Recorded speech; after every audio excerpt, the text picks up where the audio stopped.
Us can join as she gets here because we have a quorum. Okay.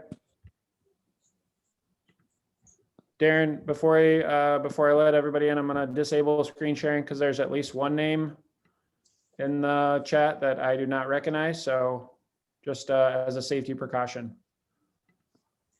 Letting people in now, and we are recording. Thanks, Skylar. No problem.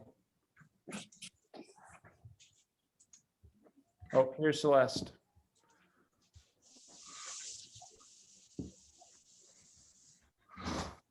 I've lost my picture. Oh, it's Adam. That's the name I didn't recognize. Oh, yep. Sorry. I don't know why it's not my actual name. It's all right. I got you. I just wanted to make sure you weren't from something nefarious. He looks Yeah, I'm pretty here. sketchy. Yeah, he looks like he's been spy on sauna. Yeah. I've lost my presence in the meeting. I'm gonna have to go out and rejoin, I think. You're Mike, we Mike, can you're see you. there. Yep. I was here. No, we still are- see you. You're good. Don't Oh. don't leave. All right, well, I think we have everybody but Mike, so we'll call this meeting to order and wait for him he can catch up. Okay. All right, Pledge of Allegiance. I pledge allegiance to the flag of the United States of America and to the republic for which it stands, one nation, under God, indivisible, with liberty and justice for all. Declaration of potential conflict of interest. Erica, None. Celeste, No conflict. Sue, No conflicts. do we have Mike back yet? He is back, and Mike, you're muted. Mike, you're We can see muted. your video. Me. There you go. I have no conflicts. I think we're back in now. All right, and I have no conflict. Moving right along. Recognition of SEPRD's Employee of the Month, Elizabeth McDonald. Very excited for this one.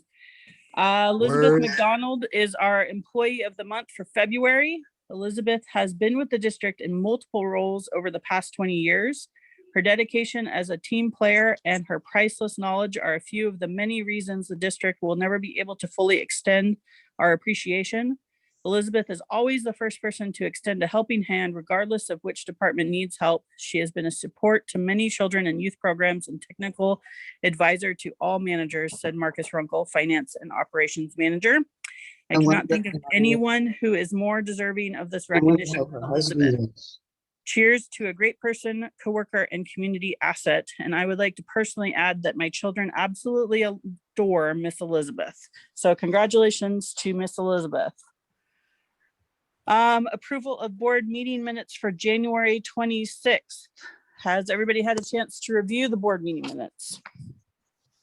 I looked at the meetings. I forwarded a couple of comments to Skylar today. I had a couple of questions about the minutes of January 26th. And I'm sorry, I don't want it to be, I don't want to display any vanity, but I was concerned about what had been stated about the recognition that I had received. I was confused where it said I'd been serving the district nearly 20 years, but I'd only been on the board 10 years. Hey, Mike, I saw that Skylar had replied to you. Could we make sure that all guests are please muted? Thank you. So Mike, Skylar had replied to you and said that, I think let me pull up the email.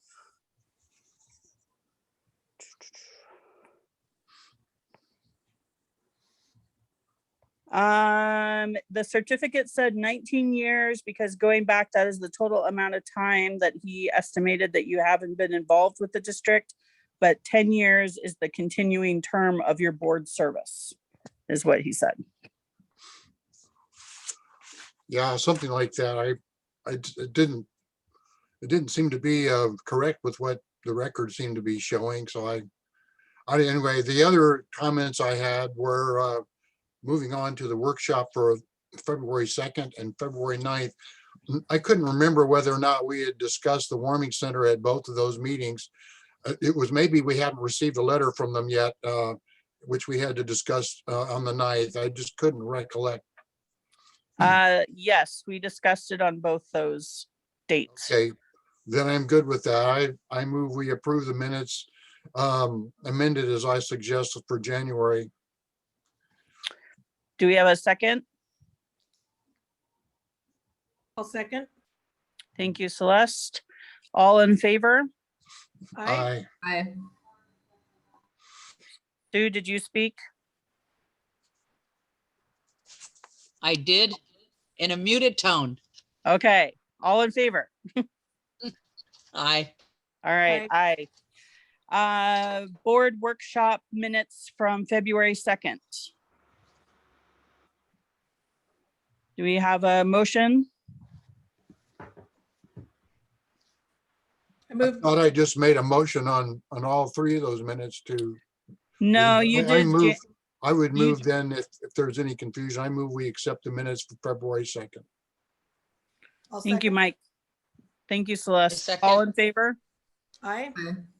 Aye. Aye. February 9th.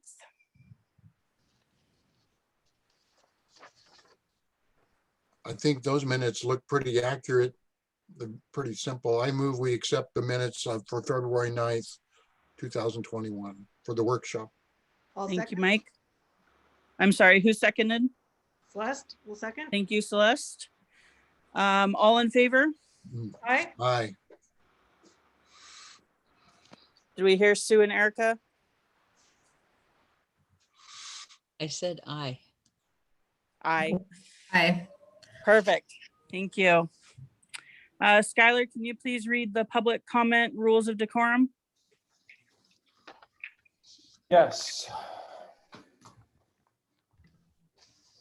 In advance of the public comment period, the Board of Directors wishes to extend a thank you to citizens who participate in providing feedback to the district. It is an important goal of SEPRD's public meetings to encourage discourse and engagement from our communities. It is important we hear the voices and concerns of citizens in order to best serve them. However, it is also imperative we maintain a respectful and productive environment that allows all voices to be heard. A copy of the district's public comment rules for decorum are available in the lobby or on the SEPRD website on the board page. Each speaker is allocated 3 minutes to speak. I recognize some of the names in the audience. Are there folks that would like to offer public comment? I can put you on the list and then I'll set up the timer so you can see that. This is Patrick Duachek. I'd like to give comment, please. Okay, Patrick. Any other folks would like to offer public comment? Feel free. Yes, I would. Marty Weiss. Okay, gotcha, Marty. Yeah, I just want to make sure Al Hernandez is on your list. Thanks, Al. I gotcha. Anyone else? I don't see, I think that covers about the extent of the members of the audience. So Catherine, if you can give me just a sec, I'll pull up the timer. Thank you, And Skylar. if we're good to proceed after that.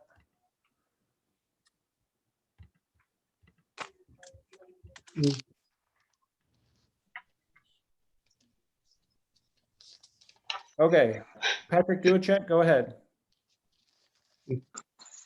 I had some financial questions at the last meeting, and at Mike Hinton's suggestion, I sent those to Skylar. I still have not received an answer.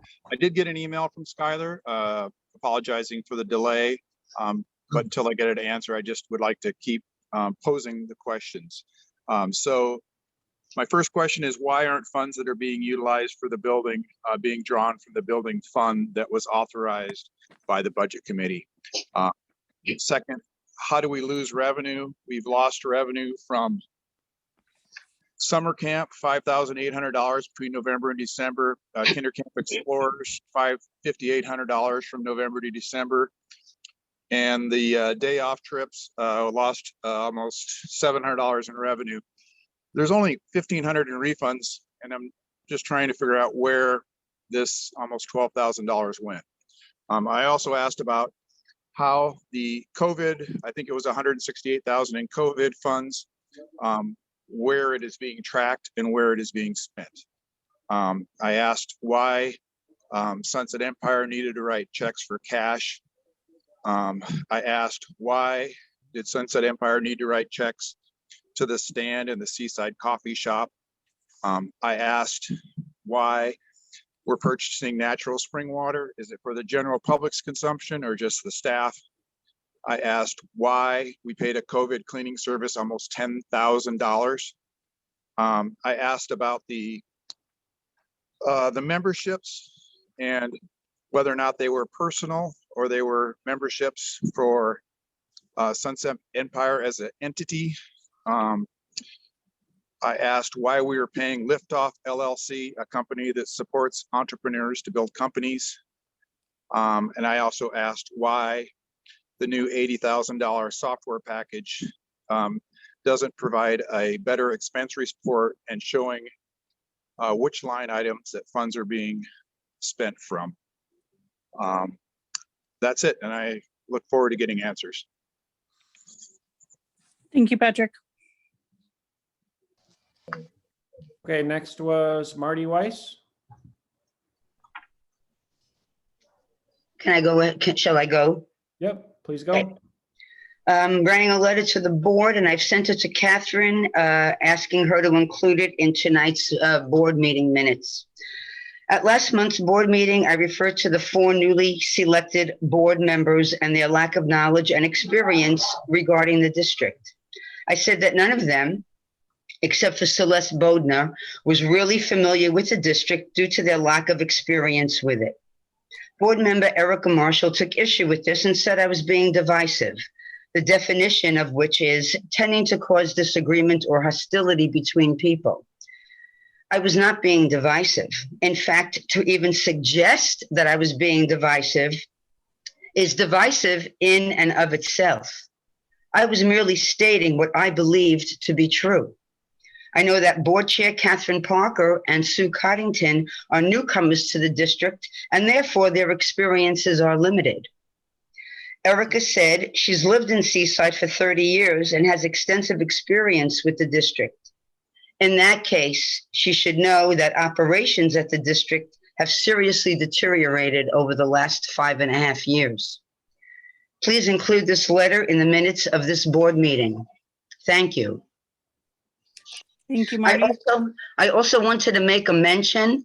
I'm not sure what's going on in the morning, but oftentimes I see patrons being turned away from swimming only to enter the pool and see lifeguards swimming.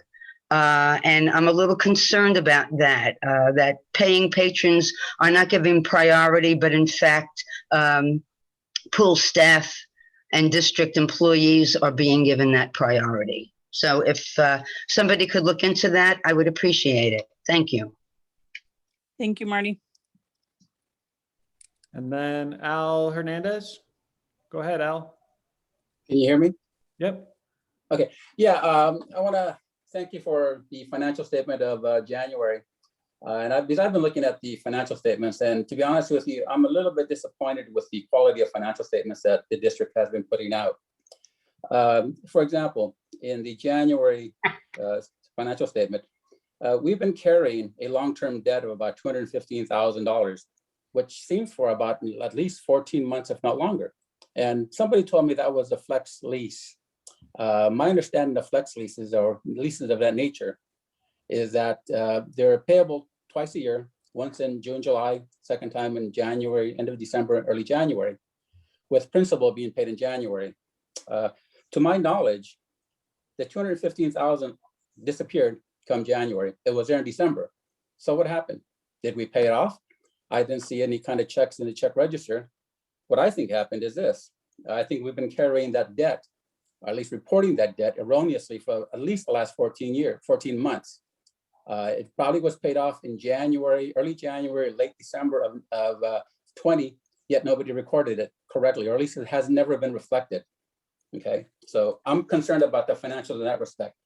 The other part that I'm really concerned about is my understanding was that we approved the purchase of Broadway Middle School and we closed the deal. At least that's what I heard. Yet I still see a deposit of $50,000. I don't see any long-term debt. So was it given to us without us having to make any payments? How was that recorded? I don't see it in the fixed assets. So what's going on? I mean, where is it being recorded, or is it not being recorded for some reason or other? It causes me a lot of concern that something as material as that gets excluded from the financials so quickly and easily. And the other thing I wanted just to bring up, because I'm running out of time, is retained earnings. I have never heard of a public entity having retained earnings. It should be fund balance. And fund balances don't change quarterly or monthly. They change maybe once a year. Yet your fund balances seem to be changing all the time. So I'm really concerned about that. And if we're missing some of these major, easy to spot errors, what else is being missed? So that's why I don't have a lot of confidence in the financials that are being put out by the district at this time. And I would recommend that the board not approve the January financials until the balance sheet is corrected. Because a lot of proper balance sheets, you cannot trust what's in the P&L. How do I know that there's any integrity in it? Nobody's looking at it, it seems like. Not the board, not the staff. So who's taking responsibility for it? Or is nobody looking at it? Or is there not enough knowledge by anybody to be able to spot these differences or these changes that are, to me, very obvious? And I haven't even looked at it very closely. So anyway, I'm out of time. Thank you very much for your attention. Thank you, Al.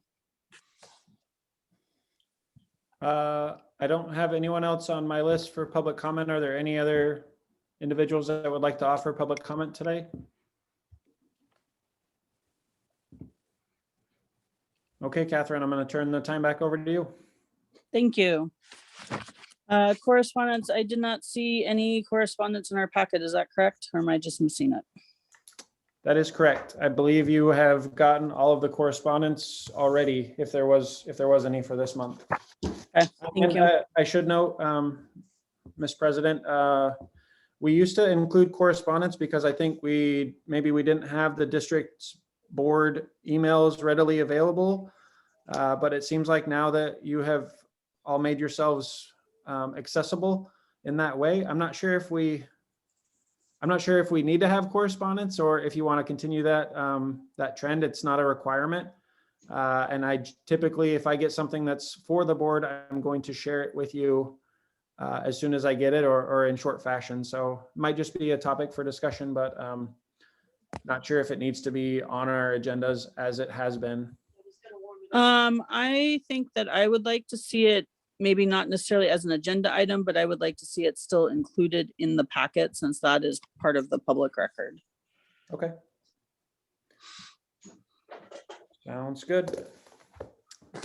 Review financials, January 2021. Do we have any answers readily available to Mr. Hernandez's concerns about the financials? I mean, is Marcus there?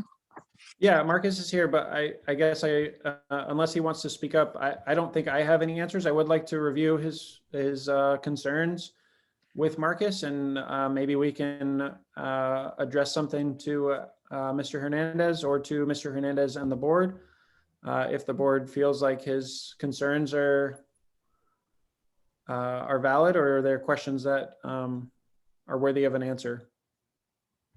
Yeah. Go ahead. I would tend to agree. I think it is probably not fair to put staff on the spot during a public meeting, and would prefer maybe that we hold this time to assemble questions that the board would like to forward and ask staff to provide answers about, as opposed to asking for them on the spot. That would be my suggestion. I think that's reasonable and fair. It sounds to me like some assumptions have been made that aren't necessarily true and factual. And I do know that some different bookkeeping is probably going to come online as we move forward with the middle school. And to my knowledge, we haven't had to make a payment yet. But I do think that these financial questions should be addressed to Skylar, and Mr. Duacek as well should find satisfactory answers. I think some of the answers are simple, but I think we should move on with the meeting for now.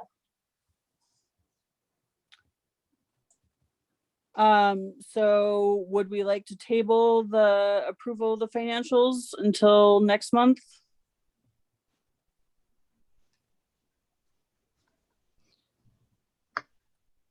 Yeah, I would agree with that.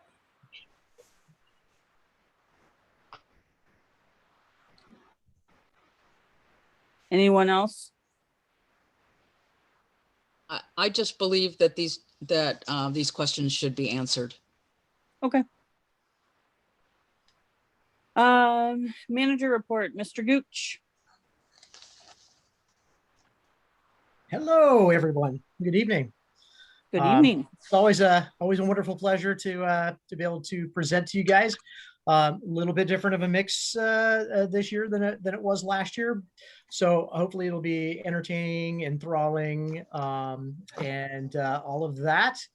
I'm going to go ahead and share my screen. I have a little presentation for you guys.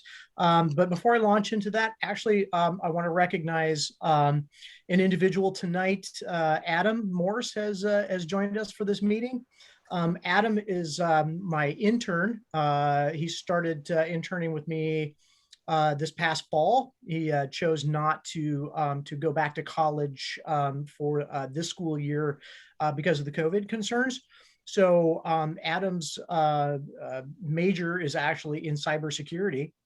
So it was a really great natural fit, and with the work that we've been doing on the Tyler Technologies finance software, I thought it was a really good opportunity for him to kind of learn some new skills. He's also been helping with all of the network and admin. Just been an absolutely fantastic assistance to me, and he's going to continue on with us until probably sometime into the summer. So a little round of applause for Adam. Thank you, Adam. Thanks for joining us tonight too. So he's going to try and help keep me on track here, I think, a little bit. So let's get to the PowerPoint, and I will share that with you guys. Perfect. Okay. So great. Yeah, my title, IT and Development Manager. So my presentation tonight, IT Development, the Bob, and more, because there's always a lot more. Let's see, maybe. Okay, here we go. So yeah, so for my job, actually my areas of responsibility kind of include a whole lot more than just the IT area. Of course, obviously IT, information and technology, is a really large part of my job. Up until the first half of just last year, I was also the marketing manager. Fortunately, someone with a whole lot of savvy has joined our team and taken over the marketing duties. So yeah, Melissa Ousley, absolutely a fantastic individual, and very, very capable with the marketing. I also oversee the building operations at the Bob Chisholm Community Center. I have done that for many, many years now, since probably around 2007. I also supervise the Northwest Senior Disability Services meal site staff. That would be our meal site coordinator, Chris Duffy. I supervise the patron relations specialist staff, supervise the community art program instructors, and currently we have only one instructor. That's our pottery program. That's Aaron Adrian. But actually just met a few weeks ago with an individual, just moved to town, and she's interested in maybe getting a painting class started. And then we also have Diana Gilmore, who teaches a sewing class. And unfortunately, due to COVID, we had to sideline that program. But before we did, only 2 months in with that program, she had 4 participants in her class, which, you know, with 4 sewing machines and everything laid out, that was it was a pretty big program. I've also been a grant writer for the district for quite a number of years now. And then, of course, the development part of my job, is the also known as other duties as assigned. So looking at the information and technology side of my job, just looking back, about 2 years ago, we installed a new phone system. We'd been on VoIP for a number of years, and when we changed over to the fiber system, we upgraded that phone system, saved us a ton of money. We were paying a monthly fee before. We still pay a monthly fee, but it's just for the SIP trunk connection, not the entire handling of the phone system. So and equipment. We actually purchased our own equipment. I configured all of that, and it works brilliantly. Actually, we just maintain the updates on it, and I actually haven't had to restart that system in a very, very long time. It's a very, very stable system. The LED sign that you guys see out on the street that we purchased a few years ago, probably one of our best marketing tools. Really, really a great asset to the district. I'm constantly changing workstations as equipment ages out, bringing on new equipment. We kind of tend toward much smaller units nowadays. Then with the giant towers, which took up a lot of space, ran pretty hot. Some of these newer, smaller Intel units are much more cost effective and just very, very stable little systems. Temperature sensors. I know I talked to the board last year about the temperature sensors. It's just a funny little story because we have $20,000 controllers that feed chlorine into our system, check our pH, and maintain the temperature. But when I contacted them a couple of years ago to see about me being able to pull some of the temperature information so we could display it on our webpage to kind of keep patrons kind of abreast of what the current temperatures were in the pool, I was informed that their units didn't do that, and that they were not planning on writing any APIs to make that happen.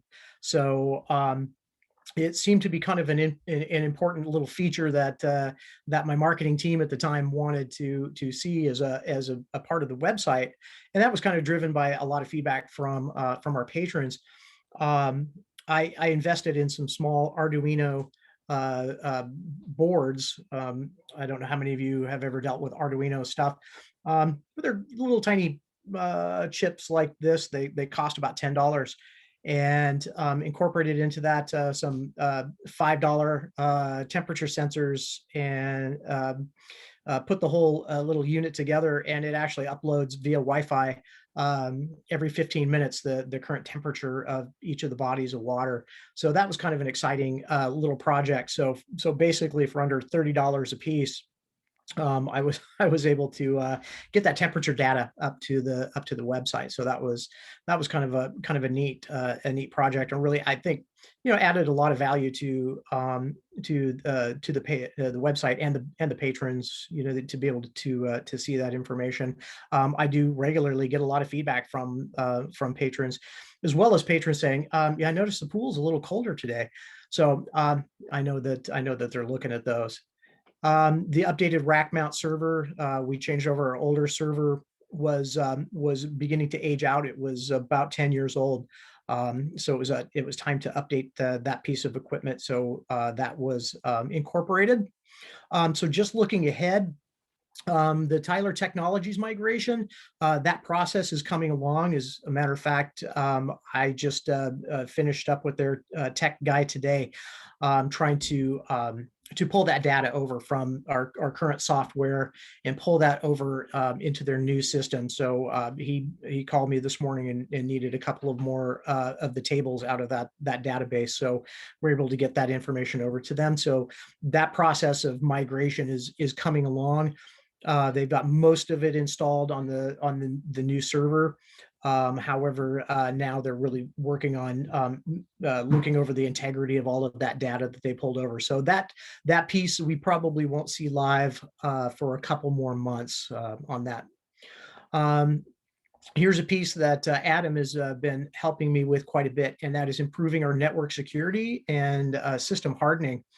And that's going through every little thing just to make sure that all of our machines are up to date, that our antivirus software is up to date, that there aren't little holes which people can get into our system. One of the first things I asked Adam to do was try and hack our system, which he was never able to do. So I feel really good about where we're sitting on that.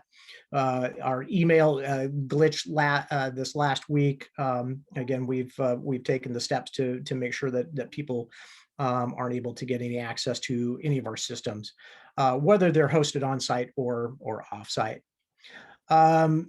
Looking at technology at the Hersh Family Training Facility, I did put this PowerPoint together last month, so we've actually been able to get all of the cameras in place and Wi-Fi in place at the Hersh Family Training Facility. So we can probably go ahead and check that one off the list.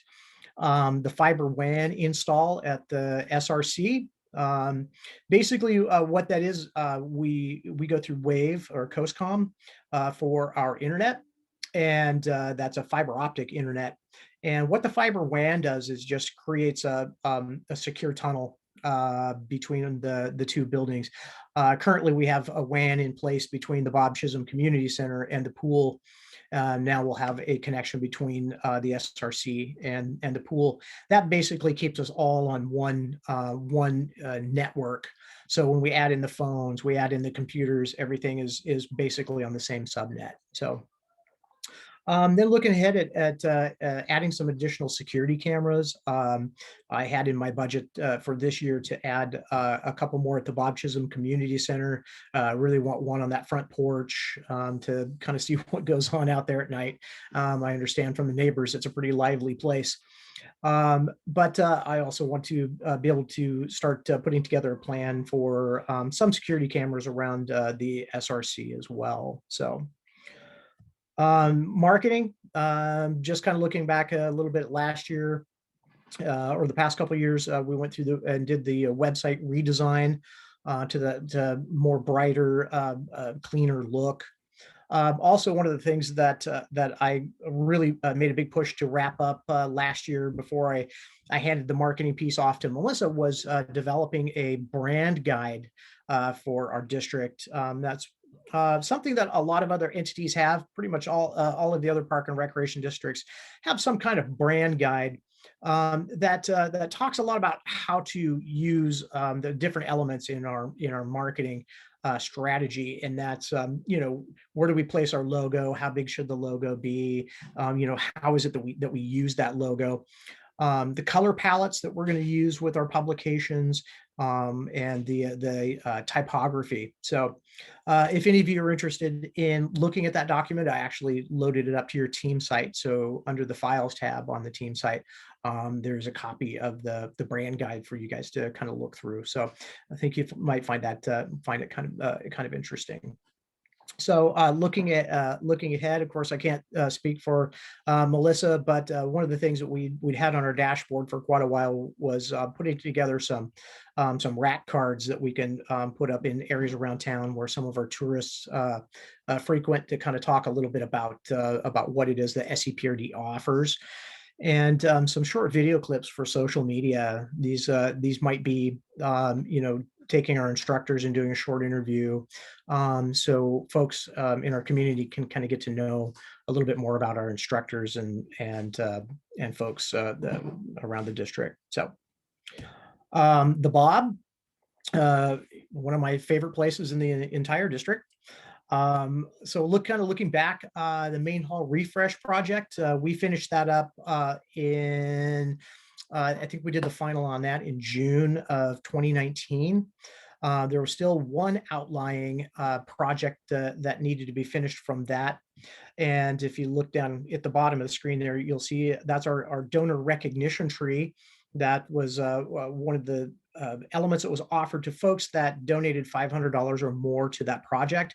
And one piece that we really wanted to get done, unfortunately, COVID stepped in, had a little bit of a hand in slowing that process down. But Jeremy Furnish an artist out of Clatskanie was finally able to get that installed for us about 2 weeks ago. Absolutely stunning piece. So if you haven't been over to the Bob Chisholm lately, I would recommend you stop in and take a look at that. It's just an absolutely wonderful piece of artwork. Our beach wheelchair program. Yes, that's probably one of our number one phone calls, especially as we get into spring and to the summertime. Jennifer over at the Bob Chisholm handles phone call after phone call after phone call for beach wheelchair projects. You can see at the bottom of the screen there, our mayor was doing the ribbon cutting for the beach wheelchair lockers, which was a grant that I wrote to Travel Oregon for $10,000 that we were able to install 3 beach wheelchair lockers. Prior to that, we were hosting those wheelchairs at the Bob Chisholm. They were kind of housed there. Folks actually had to have a vehicle with the capacity to transport those to the downtown area. It was quite a barrier for a lot of folks coming to town. They simply didn't have a vehicle that could handle those. So we were able to get them into the downtown area. So folks stop in, sign the paperwork, get a key. They're able to go down, unlock the locker, put their regular wheelchair inside, and take the beach wheelchair for a couple of hours. It's really a fantastic program. Offered free of charge to folks too. So fantastic program. Northwest Senior Disability Services meal site numbers have increased actually during COVID. Chris sort of was giving me a rundown the other day, and he's been able to add several new home delivered folks, as well as people doing the drive up meals. Those numbers have increased about 15% over the past year. So looking ahead, AARP tax preparation. Again, like I said, I put this together last month. Taking appointments now. Appointments are just about full. There probably are a couple of appointments left for that, but that's a service that AARP provides. They have a whole slew of volunteers. Those folks come in on Mondays and do a free tax preparation for folks in the community, with sort of an emphasis on lower income folks and seniors. So we've been working with Clatsop County Health Department on COVID vaccine distribution. They called us and were interested in using the building as a site for doing some vaccinations. And they were able to use our building twice so far in the initial for their first 2 clinics on that. So it was great to be able to be part of that and help folks in our community out that way. Our commission right now is planning a phase 2 refresh. I'm not sure when that will be presented to City Council for any movement. We kind of went into a holding pattern on that this last year, obviously because of COVID. But as we kind of get into the next couple months, they're going to, I think, kickstart that process again, really looking at maybe a little smaller project than what we did back in 2018. But we want to keep that momentum going and keep that process moving forward. And the Fascination fundraiser for 2021, big question mark on that. In all likelihood, probably not. We're hoping to come back in 2022. If you haven't heard about the Fascination fundraiser, it was a very, very unique type of fundraiser. It had never really been done before. But when my commission for the Bob Chisholm started fundraising back in 2015 for the first refresh project, the phase 1 project, they were looking for a kind of a unique fundraiser, something a little outside the normal, dinner and a silent auction type of format. We got connected with Marla Olstedt and the Udi family downtown at the arcade. And if you've never played Fascination, you roll a little ball down and try and get it into one of the holes and do a little, bingo pattern on it. And and so Marla was able to kind of get us really connected in, and we put this thing together, figure out how we can do things in a team format, and make it a competition. Really went very, very well. I think we raised about $3,000, and we've been doing one of those ever since. And typically it's in the February, late February, early March timeframe, kind of that shoulder season timeframe. And yeah, we typically raise about $3,000 every time. Super, super fun evening. Everybody has a really, really good time with that. And more. So yeah, the and more, my community involvement. I am actually the current board president of the South County Community Food Bank. I've been on that board since 2017. I've been the board president since 2018. So it's been, I think, a really wonderful experience. I do come in an hour later on Tuesdays and Thursdays because between that 8 and 9 hour, I'm usually picking up the bread and produce from Safeway for the food bank. So so if you try to pop in and see me sometime on a Tuesday or Thursday that early in the morning, the chances are you're going to find me over at the food bank. Seaside Downtown Development Association. I'm actually the past board president of that organization. I'm also a past board member now. Just last month, kind of wrapped up 12 years actually involvement with the SDDA board. So Kiwanis Club of Seaside. I've been a Kiwanian since 2009. I'm also the Builders Club advisor. The Builders Club is a middle school aged club. It's most of you are probably familiar with Key Club. Well, Builders Club is really just the middle school equivalent of that. I'm a past president of the club, current board member of the club as well.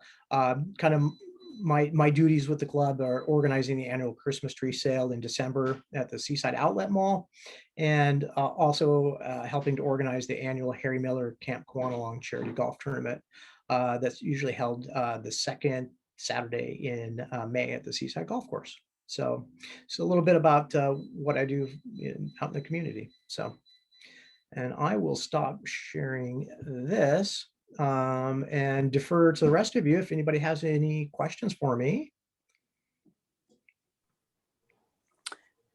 I would just like to say thank you for everything that you do, Darren. But to me, you will always be my ceramics teacher. Yeah, always be your pottery teacher.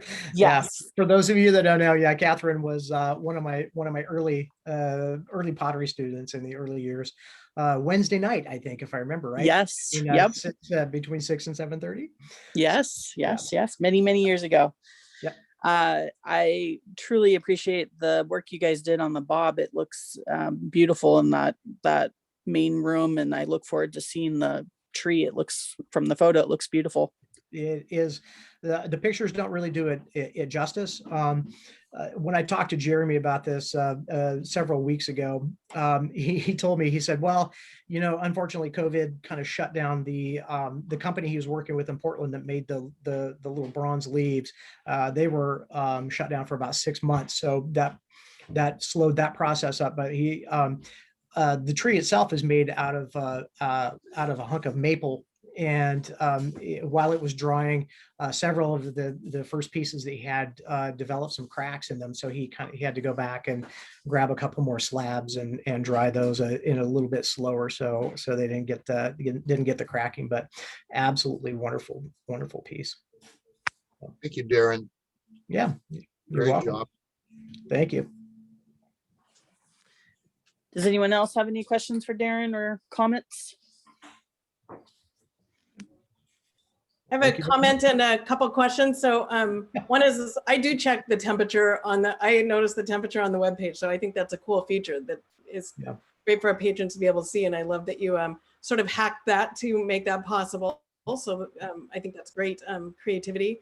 I was curious about a couple things. I don't know why I'm curious about it, but I'm curious on the security cameras. And I know that we had some incidents of vandalism a while back. And I'm just curious if the security cameras simply record, or do they actually ping staff, and are staff needing to manage stuff like in the middle of the night? So that's one of my questions.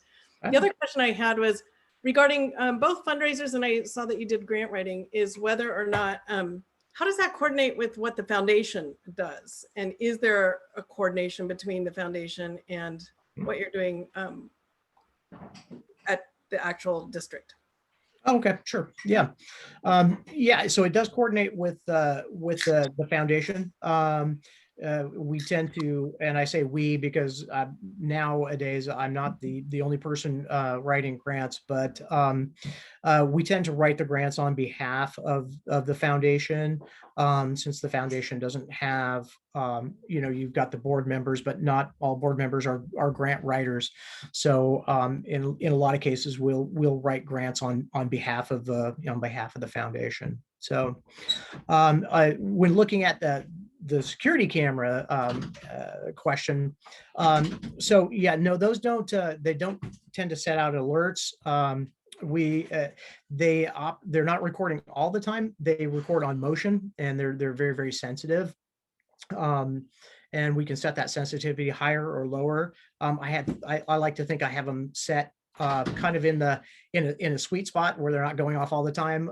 So I think of the cameras at the front desk for every car that goes by the front of the pool. That camera would be activating all the time if I did not set that sensitivity a little lower. So you got to find the right balance with it. And in a lot of cases, I've been able to see just from my angle and stuff some of the activity. In other cases, things take place so far off in the distance that even with the best camera in the world, you couldn't pick out enough information. So I constantly get requests from Seaside PD for camera footage for the skate park. Seems like a lot of activity kind of happens over there. So some of it I think has been beneficial to them, and some of it's happens so far out there. There's no way I could put a camera out that far to see. So we kind of keep them up next to the building. So yeah. Okay, anything else?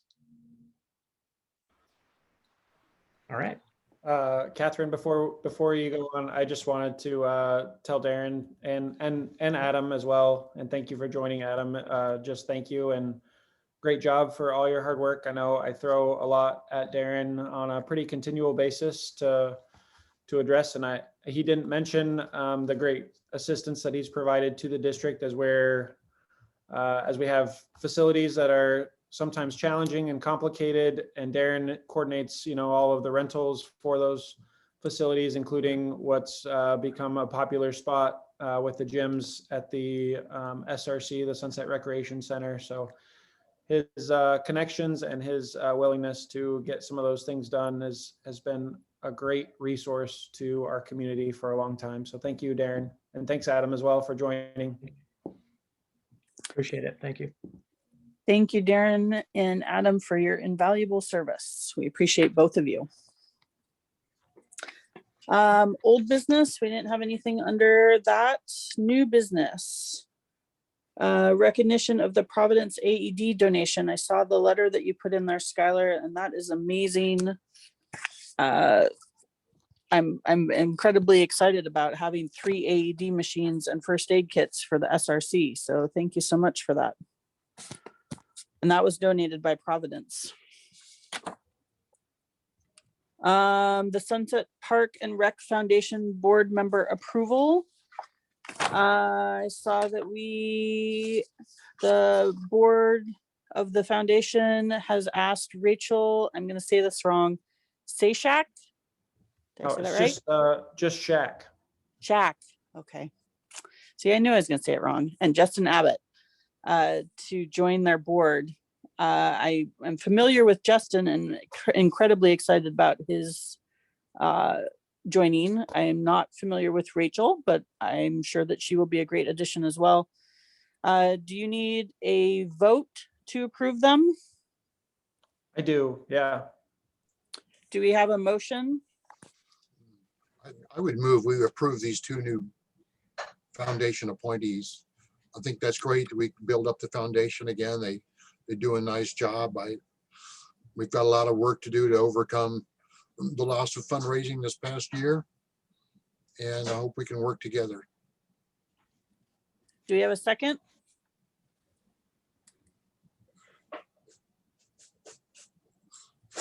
I second. Thanks, Erica. All in favor? Aye. Aye. Sue, did we hear from you? Yes, I said aye.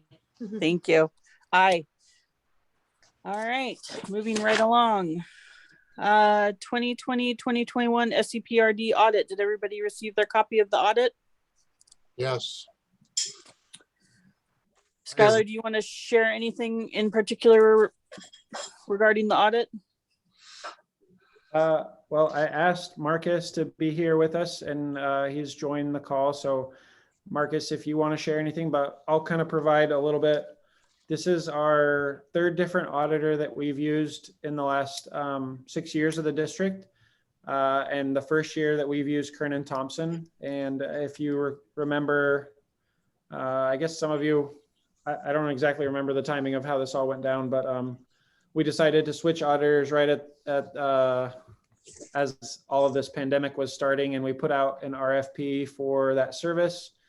And we actually didn't get any bids back, but we solicited Kernan Thompson based on some really good references that were provided by other local governments.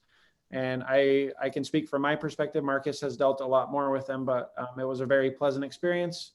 They're extremely knowledgeable and have not only provided us with the audit statements, but have also provided some instruction and guidance on how to properly allocate things on our current budget moving forward, especially when it comes to the juggernaut that is the middle school property transaction and some of the expenses that we've incurred there. So I'm really happy that we had a good experience, that we had a clean audit. I think it speaks to the capabilities and the staff that we have, especially Marcus, as he's over that area, making sure that protocols were adhered to and that the district is in sound financial shape. So Marcus, do you have anything else to share?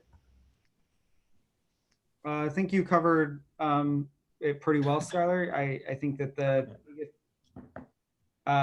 the biggest thing is that, like Skylar said, they've been incredibly helpful, especially with COVID, to work with, and have been very accommodating in the lack of them having physically being present during a majority of the audit. And so we use technology as our friend to complete it. And I feel that it was very successful this year. I definitely appreciate the efforts they have put forth, in addition to the continued efforts with the SRC and the supplemental that will be coming shortly.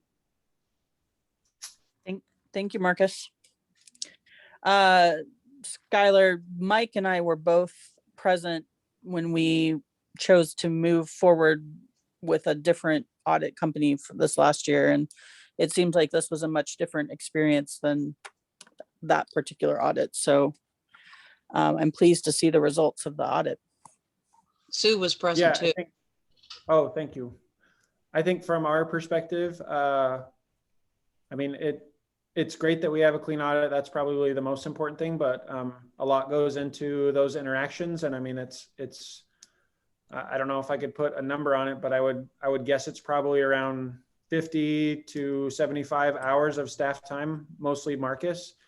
And so you want the auditors to be people that respect your time and are good communicators and help you, with the questions that you have. And I think Kernan Thompson has really helped us a lot this year. So grateful to them. And again, thanks to Marcus for his hard work.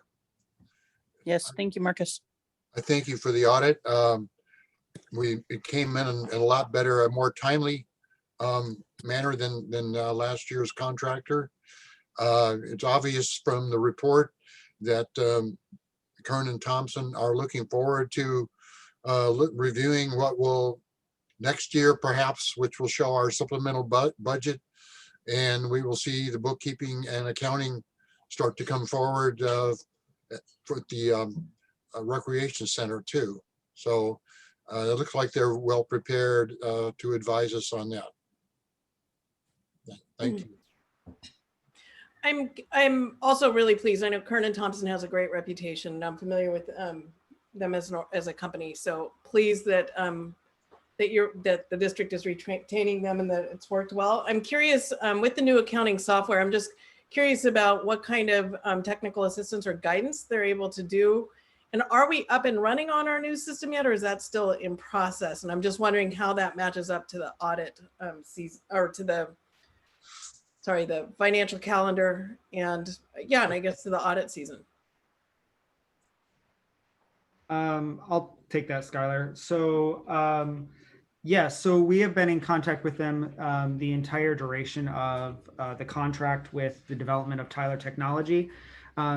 And they have been helping us in cleanup of our accounts. So we have a huge chart of accounts that over the past 20 years of the district, and as things have come and gone, we've had accounts that have become inactive and just kind of need to be cleaned up. So they've been working with us on all that, as well as ensuring that they're aware as we go through this, what our policies and processes will look like with the new software, and having it set up in a way that they feel sufficiently meets all GAAP accounting and necessary federal and state regulations that they then have to report to the Secretary of State and the IRS. Great, thank you. I'm glad to hear that they're able to assist with the new software. That's helpful. And I know cleaning up a chart of accounts when you make a migration like this is not a small task. So good job. And they are working with us on the timeliness. We are trying to make this go live at the same time as our new fiscal year. There is some possible challenges that could be faced as such, but we're doing the best we can. And the biggest thing we want to make sure is that we're covering ourselves and that it's done in the best possible way, so that we're not having any lapses of any system. So we will at some point be operating multiple systems at the same time, just to ensure equity and the integrity of our records. Thank you, Marcus. Thank you. Madam President, I'd like to make a motion that we adopt this audit for our permanent record. Thank you, Mike. Do we have a second? I'll second.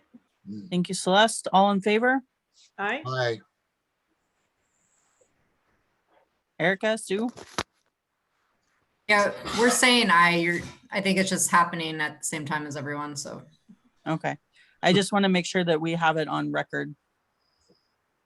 Yeah. Aye.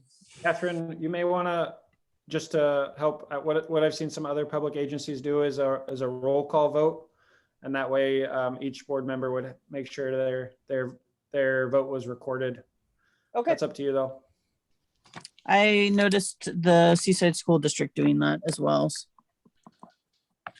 It's a good idea to do from time to time for clarity. Particularly in this virtual format. Would you like to vote? I'm sorry, Mike, go ahead. Did you want to redo the vote? No, I think we got everybody. All right. SEPRD board election information. I noticed Skylar included all the information in our packet and provided copies. Is there anything you want to add, Skylar? I guess I just wanted to be transparent with the information that the county had sent me. I know, that you have lots of ways of getting that information, whether it's the newspaper or the county website or other means. But you have, or candidates have about a little less than a month to file for a declaration of running for one of our open seats. And then the other thing I think it's important to note, because the county is hoping to get us back on kind of offsetting board terms where not all 4 or not all 5 directors are up every 4 years. 2 of the positions, and I think it's positions 4 and 5 with Erica and Catherine in those positions, are 2-year positions for this election only. And then there'll be 4-year positions when they're reelected in 2023. So if you have any questions, or if you want paper copies, and not just you, any member of the public, the district has those copies available. And if anybody wants them, just let us know and we'll make those copies available or get them to you, the paperwork that needs to be filed. Thank you, Skylar. Yep. Timeline for the executive director's performance review. I think I remember that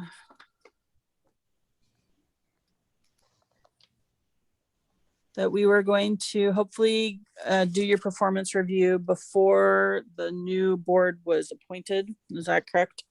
Well, we were going to perform the actual like review, but his anniversary date will remain the same for like any sort of like merit increase.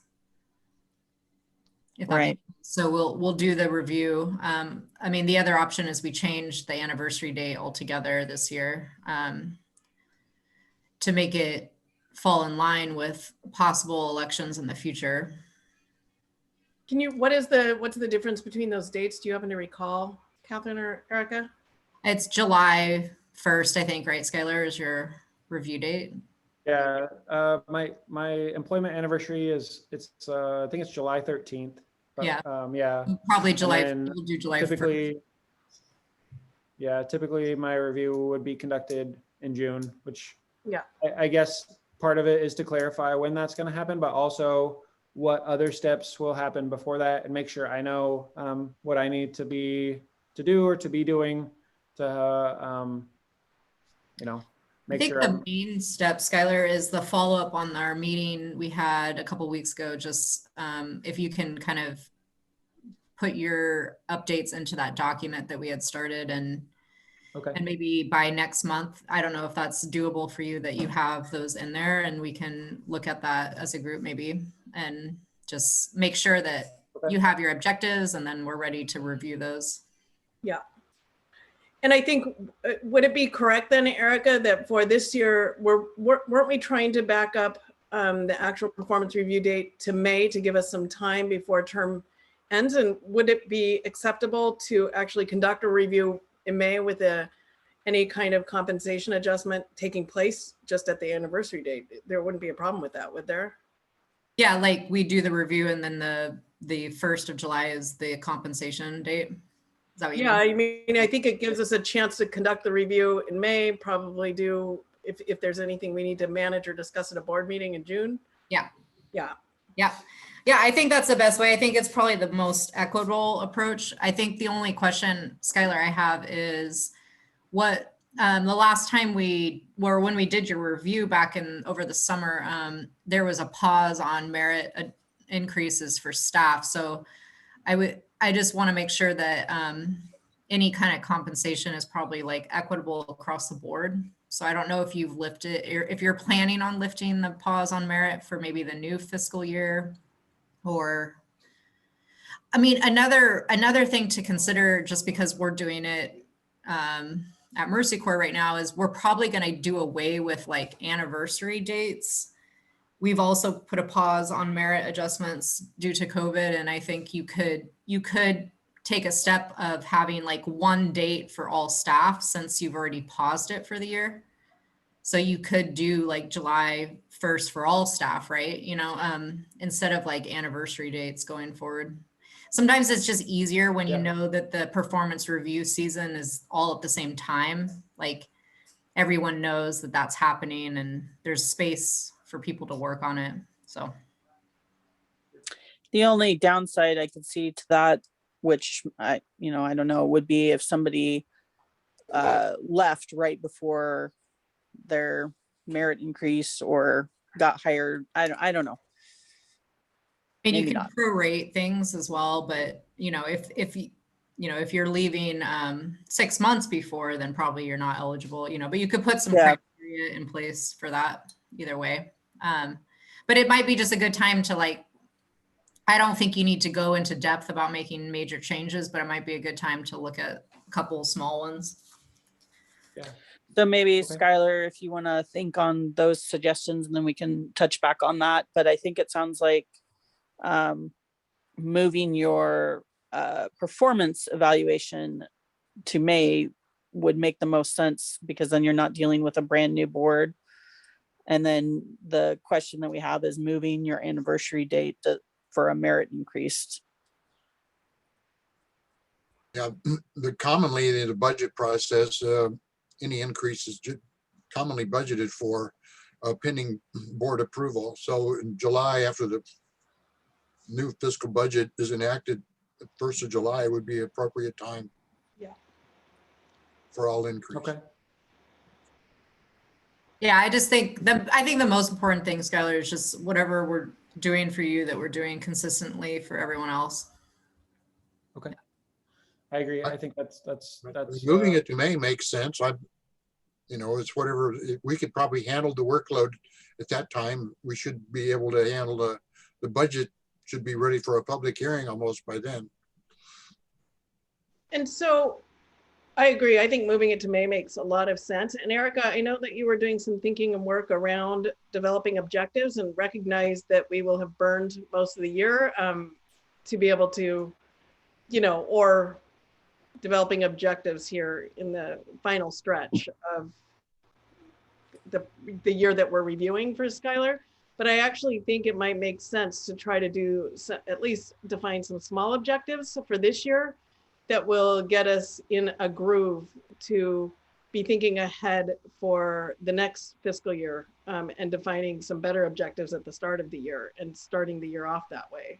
Totally. I mean, Skylar, with those objectives we had put it down on paper, you can have fiscal year 22 or fiscal year 23 as the timeline, it's just a matter of tracking them. So they don't have to be completed this year, and you just be realistic about that. So that document that we created in the workshop a couple weeks ago, it's in our Microsoft Teams folder and available for the board. I haven't, besides putting it there, I haven't updated it, but it'll probably be in my work plan to work on filling in information as those tasks are hopefully accomplished or worked on, and the board can review that. And then sounds like we'll plan on doing the performance review at our regular May board meeting.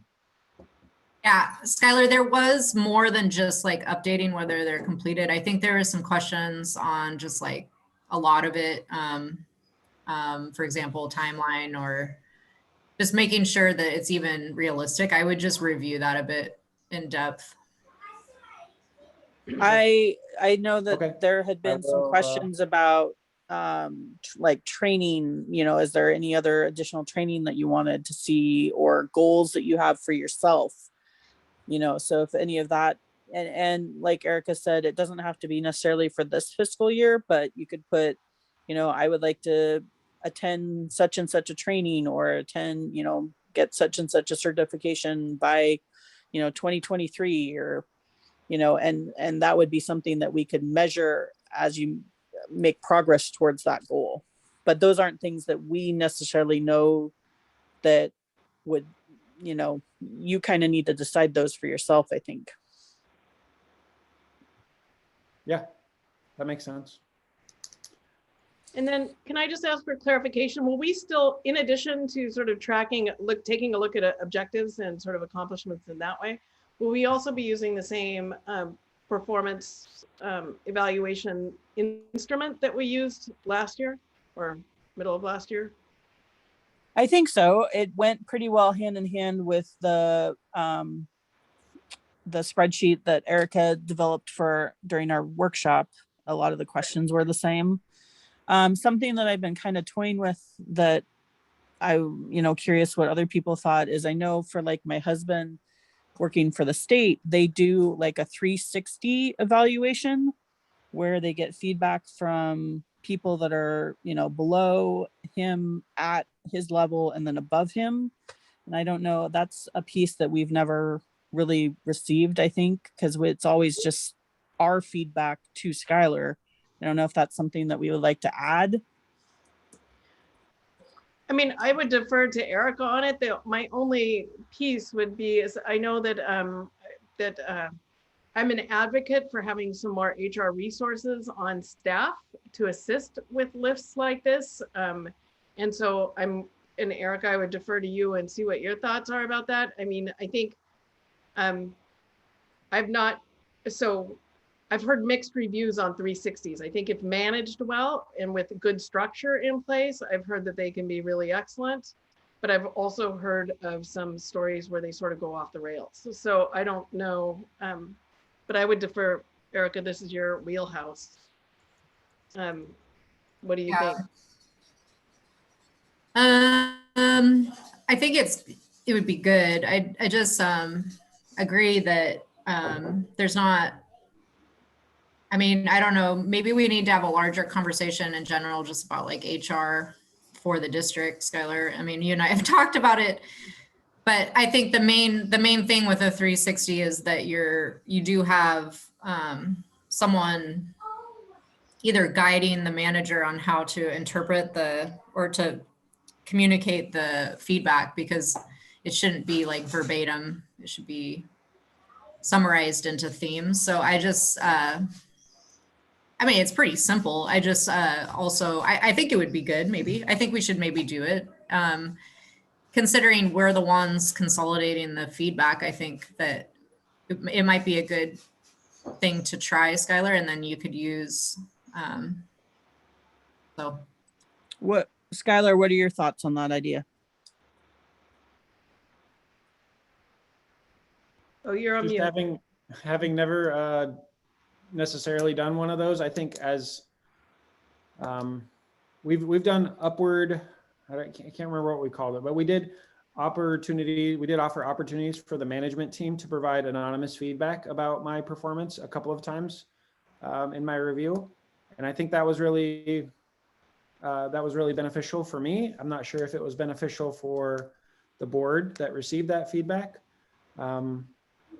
But I'm open to trying anything, and really, I mean, I think this is the board's baby to play with, basically, and I'm just here to be the guinea pig and try to do what they ask.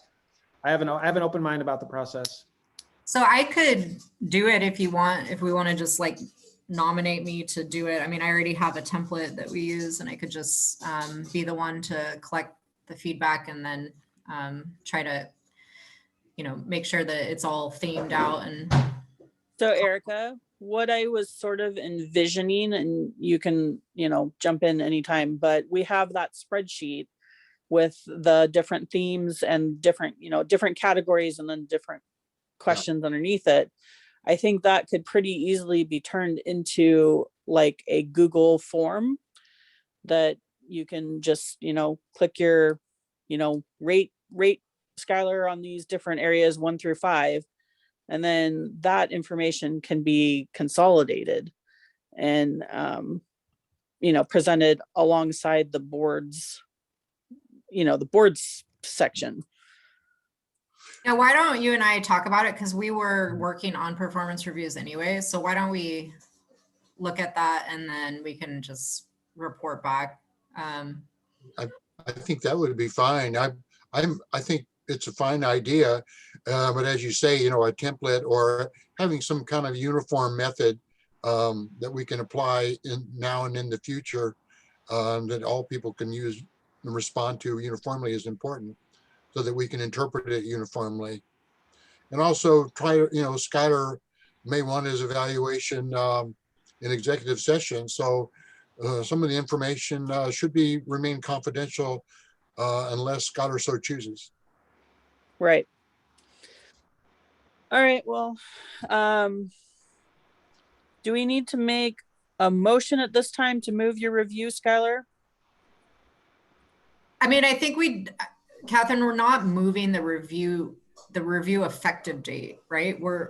His compensation adjustment will be on the same date. So I don't know that it necessarily needs a motion. All we're doing is, initiating the actual process before we should possibly leave, if that makes sense. So we'll do the process, we'll recommend the salary increase, and that will be applied on July 1st.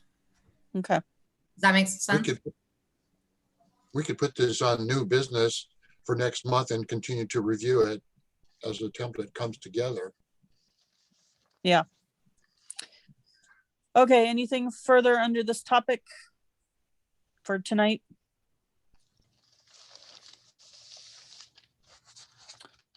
All right, next item, the resumption of in-person board meetings. We got notification today that the county has moved down a level. Can't remember what they called it now. Moderate? No, we're actually moving down to low low risk. risk on Friday. Yeah. Really? Yeah.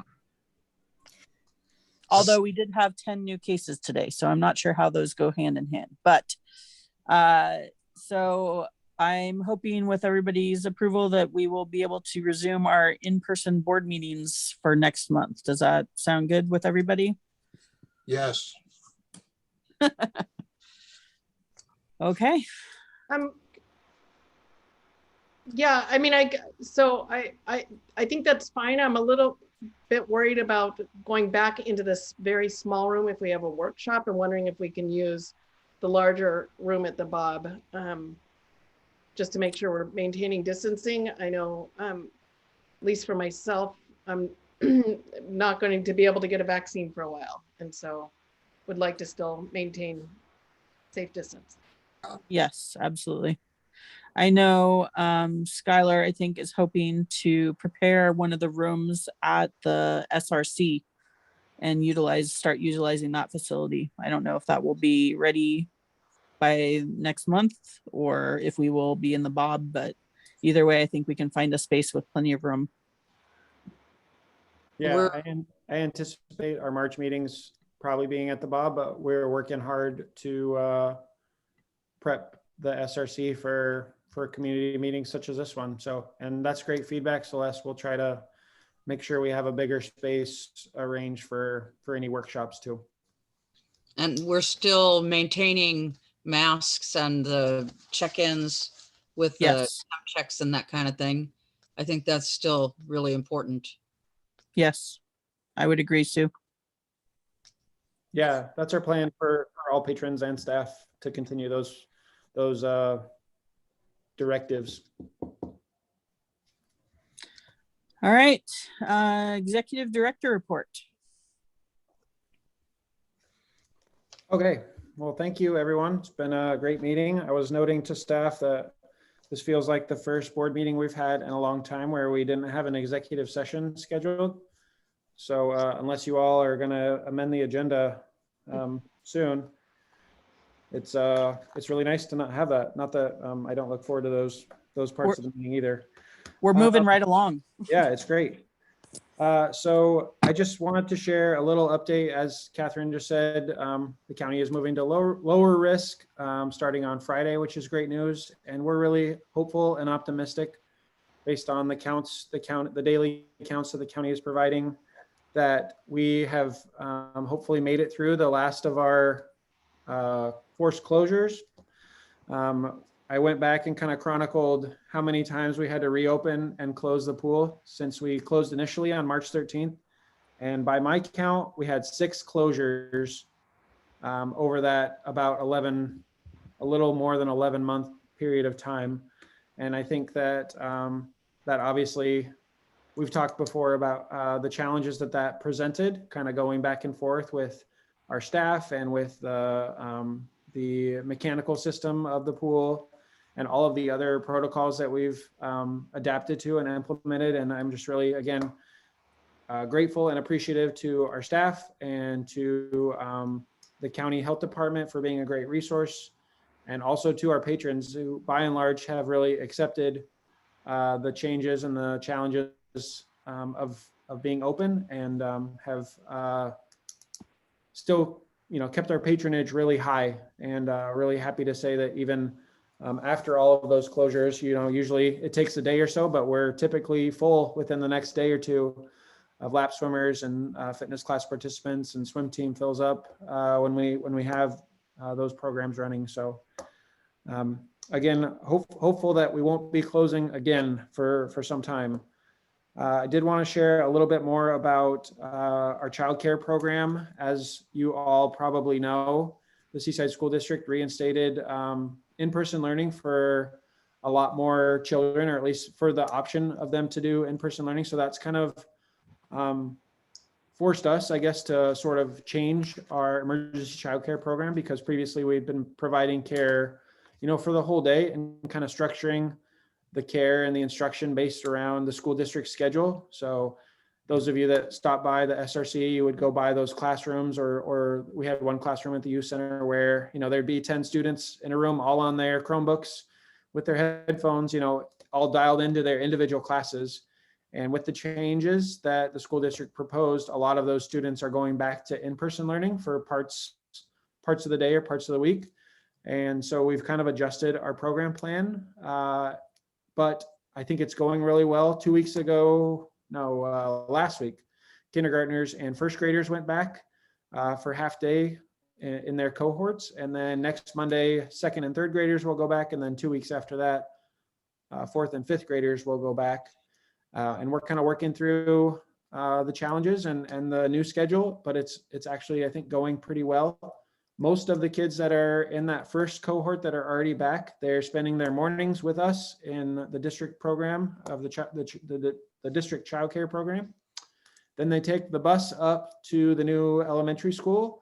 And then after school's over, they take the bus back down, spend a little bit more time with us before they're picked up, at the end of the day by their parents or guardians. So I think it's, we kind of believe in being flexible and adapting and working with parents and trying to continue to provide that service until students, children are kind of back to their normal schedule. So I know that a couple of you have children of that age, so I probably don't need to exaggerate or talk more about the benefits of what we feel like is the program that we've offered. But I'm really glad that we've been able to adapt. Looking back at our timeline, we started offering emergency childcare way back in April. We were closed for about a month where we didn't really have any programming right at the start of the pandemic.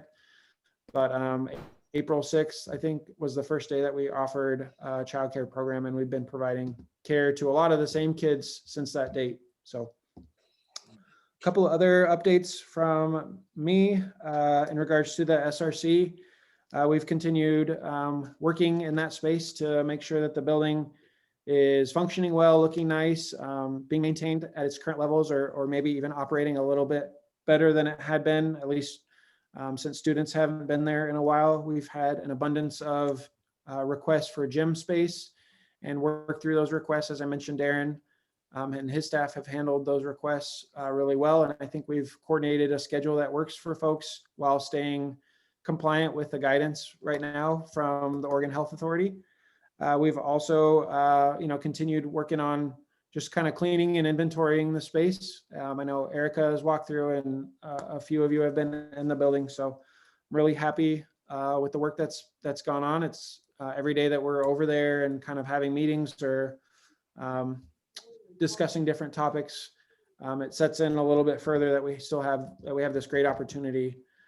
I sent Celeste and Michael an update yesterday, but was able to have a great conversation with our owners reps from the Klosh Group, and we're moving forward with those plans that were discussed at our workshop. And I think the board representatives from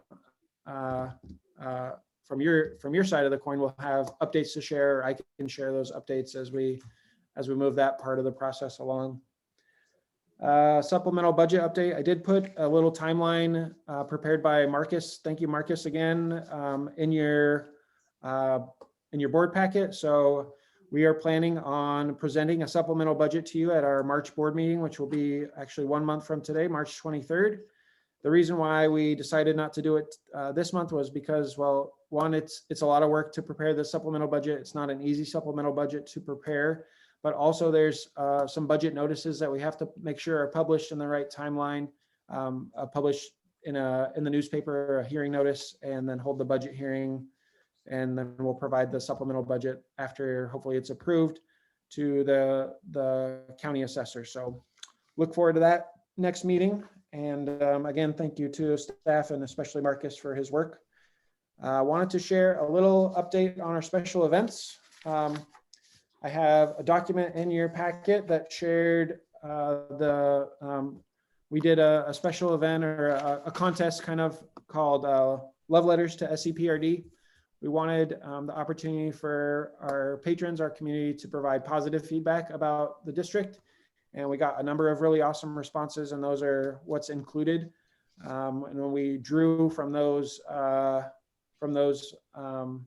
entrants, one winner and awarded them kind of a Valentine's Day prize package. I think it was a really great way to stay engaged via social media with a lot of our folks. And thanks to Melissa for a great idea to do that. We have a couple really fun special events either currently going or coming up. I included our Seaside Landmark Scavenger Hunt, which I would encourage you all to participate in. It's really fun, and you can get around. If you can get a decent day, you can get around on your bike or your rollerblades, walk, run, or drive if you wanted to get to all these landmarks. And there's a map included, but kind of a fun way to see some of the cultural artifacts and special sites that make Seaside a pretty special town. And we did get approval a week or two ago for our May special event, which is a 100K relay race on the prom. And so we're super excited. It's been a while since we had kind of a totally new event. And so I think it's challenging our brains in a fun way, but it's a 100K relay. Teams can form with as little as two runners and up to 6. And that will create a really fun environment for them. They're going to run mostly through the night, actually, taking turns however they see fit. We'll have some food and some activities, but the entire run will be along the prom. It's 62 miles, which is about 20 laps on the prom plus a little bit more. So if you're interested in running or walking, or you know other runners or walkers, encourage you to pass that along. Yeah, we're getting closer now. So 2 other updates for me. Hey, Skylar. I included the budget. Oh yeah, go ahead. Can I just ask under the event category about the Easter egg hunt? I keep seeing that advertised on the board. How is that going to look this year? Yeah, great question. So Melissa's been working hard on a couple of plans. We sort of have a plan A, a plan B, and then like a plan C. Blessed are the flexible, I guess, again, would be the key. So plan A would be to continue doing the egg hunt as we have in years past, not last year, but in years past. And of course, that will be with some mandates or some social distancing guidelines enforced, as well as masks being required. But a similar experience. The other plan that we've talked about is spreading out the age groups and the times even more, sort of kind of making it like how we had the Fall Fun Fest, where you sign up for a slot and you get to come and take advantage of the opportunity during that slot, but it's kind of a limited time frame so that we can have more kids be able to participate. And then the third option, which would be similar to what we did last year in preparing the Easter eggs in some kind of a fun bag or a basket, and having a time where community members can come pick them up. And then those individuals and families would do an egg hunt on their own in their yard or in a public space somewhere that they wanted to set it up. So just kind of looking at the guidance and the numbers, we'll sort of play it by ear for probably a couple more weeks and then make a decision mid-March or so about what we need to do. And we want to have community events, of course, and think it's really fun, but we really want people to be safe and to not be at the center of any outbreak or large gathering, recognizing the challenges that are there. Well, I want you to know that my children have read the sign and are super excited about whatever that looks like. They actually had a lot of fun last year with their bag of eggs and hiding them for each other. So that was a fun twist. I think that's great. It was great to point out the egg hunt, Catherine. That was good. With everyone, it'd be great if we could have the egg hunt out on the the turf field again. But you know, it'd be an opportunity for those families there with their children just to kind of walk over to the SRC, and maybe we could organize the parents and kids into cohorts and allow them to do walkthrough tours for a couple of hours. That would be kind of nice to have everybody get reacquainted with the old structure and look and see what's coming. Well, and the advertisement talks about photos with the Easter Bunny. Maybe that's where the Easter Bunny could be. Yeah, that's a great idea. I know we've secured the services of an Easter Bunny, and that individual is highly qualified to perform said services. So I'm looking forward to it. Yeah. Sometimes it's hard. The Easter Bunny. Yeah, sorry. Sometimes it's hard to track the Easter Bunny down, but we booked him early this year. So yeah, I'm looking forward to it. Yeah. It's a little bit off topic, but I just wanted to, and you probably may be aware of this, but I just wanted to give you a heads up. The parking, and Mike, you're going to be upset at this, but the parking situation in the back there behind the softball field and that near the, behind the old gym softball field and the new batting facility is getting out of control. And I just don't want to see that getting ruined back there. I was back there last night and it's pretty bad. And people are tearing up that grass by driving on it. And yeah, it's real bad. So I'm kind of thinking we maybe want to consider a gate, just putting that gate up. I mean, that the parking by the skate park is really not that far. And if people need to drop equipment into the facility or for other practices, maybe coaches could have a key or you know what I'm saying? Yeah, people were getting stuck in the mud and everything. So that's a good point. We have some strategic planning to do, and we need to get back to work that out with the city. Some of that remains city park over there, although we seem to have ownership of some of that. We need to control our own property and reduce our own headaches. I think that's something that needs to be addressed. It's inappropriate for anybody to be driving onto the asphalt paving with vehicles or onto any grassy areas and, tearing up the sod. maybe in the short term, maybe you could just have Darren or somebody send a message to the coaches that they can't park that. there. You know what I mean? Yeah, I think I can do that pretty quick. I should state that perhaps some of the damage is actually from us because we had to install the goalposts last week, which requires some heavy machinery. I know Levi and his crew and the contractor that we use, they do their best, take great care to make sure we're not tearing that grass up, but it's possible that was partly from us too. So yeah, it doesn't take much this time of year because it's so wet. The water table is pretty high right there to have a pretty profound impact. So thank you. I was just I'll pass that along. Yeah, I was thinking with the events too, just getting in front of it. So, because people know it's there. I mean, there was 30 cars back there last night. It was pretty, Wow. Yeah, I know. I'd never seen it like that, and people weren't being very smart. So. You're okay. I think I'm picking up what you're putting down diplomatically. Yeah. Okay. Just a couple other updates for me. I included the budget committee flyer that we've posted and published. Right now we have 3 candidates for the 3 positions. I'm not sure if we'll get more candidates, but typically what's happened in the past is the board would interview those candidates, and sometime around that March board meeting is when it needs to happen. That way you can, I guess, ratify the constitution of the budget committee before that April meeting. So I will keep you posted on if we get other candidates, and if you have anybody that's interested, please send them my way or Marcus's way, and we can answer questions that we might have. But we published kind of like a job description for it, the meeting dates, and some other information. It's all on the district website under board page.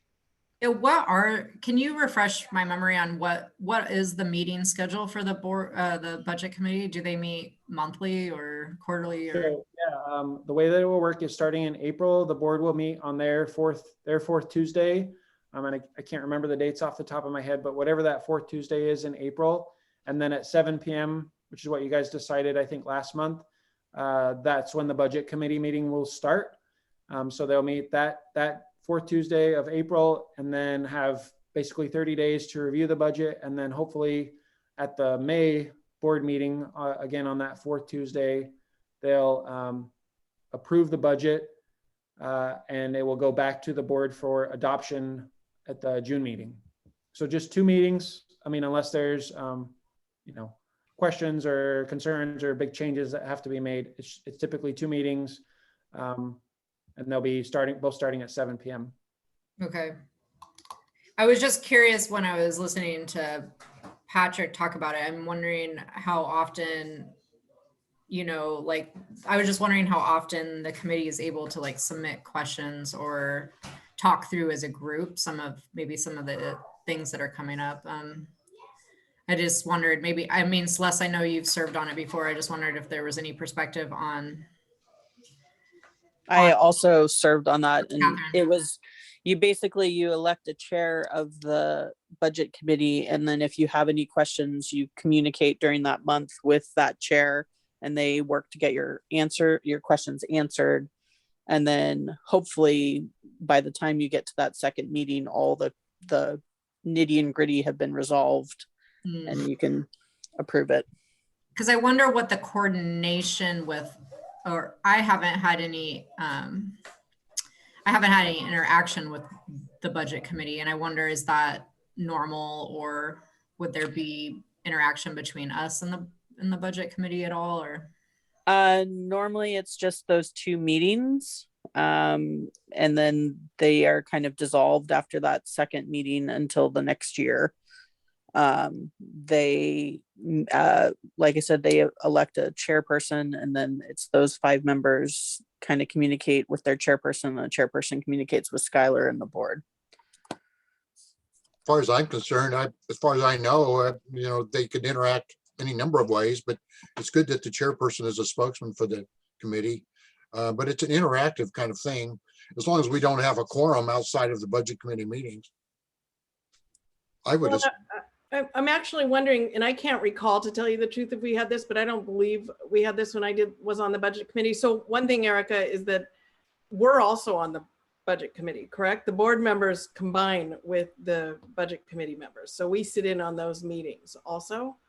But I'm also wondering if there might be an opportunity to do an orientation as part of one of those budget meetings. I think one of the things that I noticed is that we had budget committee members with very specific agendas, and people didn't quite have a common understanding about what the goal of the budget committee was. And I'm just wondering if it would make sense to have some sort of orientation, or maybe to bring in SDAO to provide some sort of brief prep for the group, so that everybody can be on the same page about the what for of a budget committee.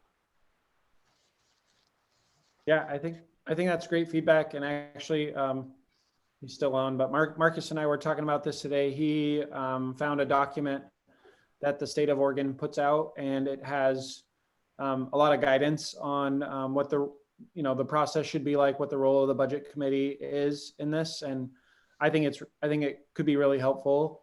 So maybe that could be, we could add, a training night or some sort of an orientation after the interview process or the selection process is completed. That's a great idea. I also think it would be nice for us board members to get to interact. So have some sort of personal interaction with the budget committee members, because I think being on the budget committee is a really nice pathway to maybe eventually becoming a board member. And so I think building up those relationships so that people are comfortable having back and forth conversations where it's appropriate, and to know how to do that. Yeah. Usually, that's good, Celeste. Usually the first budget meeting will entail Skylar and Marcus, if you will, handing us the budget proposal.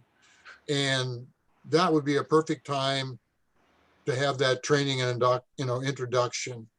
And there will be a PowerPoint presentation, I assume, or there will be a reading of the statements in the budget message. And that would be a good time for it.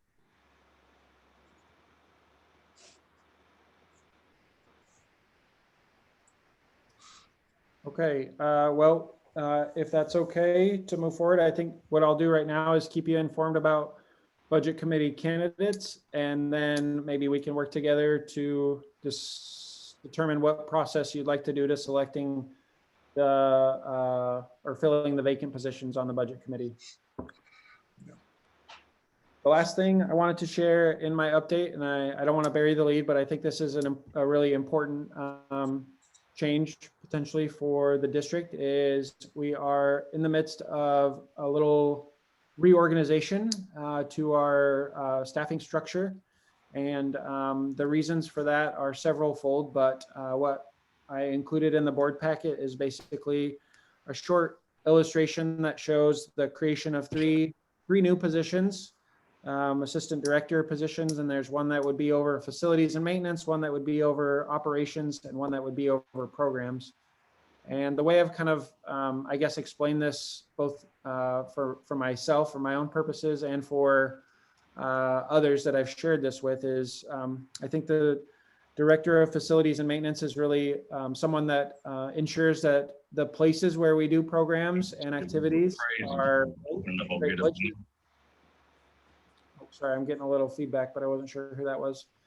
And then the operations person would be a person that ensures that the programs and services that we're offering are flowing smoothly, that they're great experiences, that the sign-up processes go well. And then the programs is really obviously what we're doing. So we have someone working hard on what we're doing, someone working hard on where we're doing it, and someone working hard on how we're doing it. And that's an easy way for my brain, which isn't as sophisticated as most of yours, to process that. But right now we've opened up these three positions to internal candidates, current employees of the district, and depending on the applicant pool after the positions have closed, then we'll either make some determinations on opening it up to external candidates or moving forward with the candidate pool that we have. I think typically the board has stayed, I guess, there's been a nice separation between board responsibilities and overseeing staff, just not necessarily meddling, I guess, or I don't know how to put it, but being too involved in staff decisions. But I do want to make sure that the board understands this and know that I've worked really hard on this reorganization structure, and I think that it will benefit the district both now and in the coming months and years as we have more opportunities to program and deliver, frankly, just a higher caliber of service to our community. And that's really what's very important for me. I also think the organizational structure that we currently have just is not very efficient. And so I think this will promote some increased efficiency for us, just getting more work done and being a more productive team. I'm happy to take questions about it, but I do want to encourage the board, if they want to discuss this, maybe we can discuss it in a different setting, because I know, like I said, I've opened this up to internal candidates, and there's several wonderful internal employees on the Zoom call today, and I don't really want to stick my size 13 foot in my mouth right now. So if you have questions, concerns, happy to hear them, or we can talk at any point about kind of the structure and maybe the reasons that we're doing this.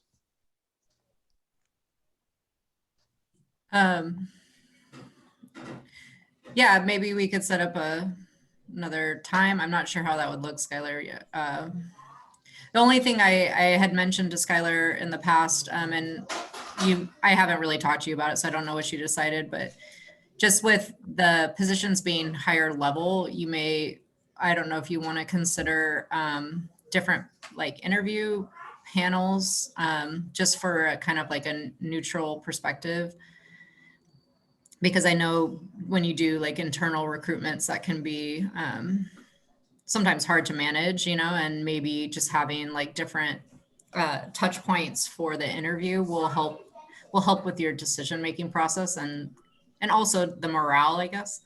So I think that that's a yeah. really great point. And that's, I appreciate you sharing that feedback. And I haven't decided for sure, but I do think that would be a valuable, I guess, addition to the process, is to have some of that expertise. And I think we have a lot of it on the board and experience that I think would be really valuable. So I may be reaching out to you individually with an opportunity to participate in some stage of the evaluation process. I will tell you that Foster Club also, my organization also has been utilizing rounds of panel interviews for both internal and external candidates. And we found it to be an opportunity to also provide an opportunity for other staff to participate on a panel, which is actually a really great professional development opportunity. It allows them to see sort of and envision how and what kind of skills they might need to move up. Our team has really enjoyed being able to participate on panel interviews. So I will just sort of co-sign to Erica's suggestion there. Awesome. Thank you. And Skylar, I don't know, but maybe even look, outside the organization for organization recreating to bring somebody in on a panel. Yeah. For a neutral perspective. Sounds good. Skylar, if I can interject, is it too soon to know how soon or if the preschool is going to be able to restart now that Shelley Owen has left? Do you have a plan for that? Yeah. So Shelley has left. Her last day was I don't know, a week ago or so. But the good news, I guess, is that we've continued operating our youth programs department as we were before, and I think that's a testament to a bunch of staff that we have that have assumed some larger roles and responsibilities. Really thankful for those folks that have done that. So yeah, the preschool has still been operating as normal, as has our emergency childcare.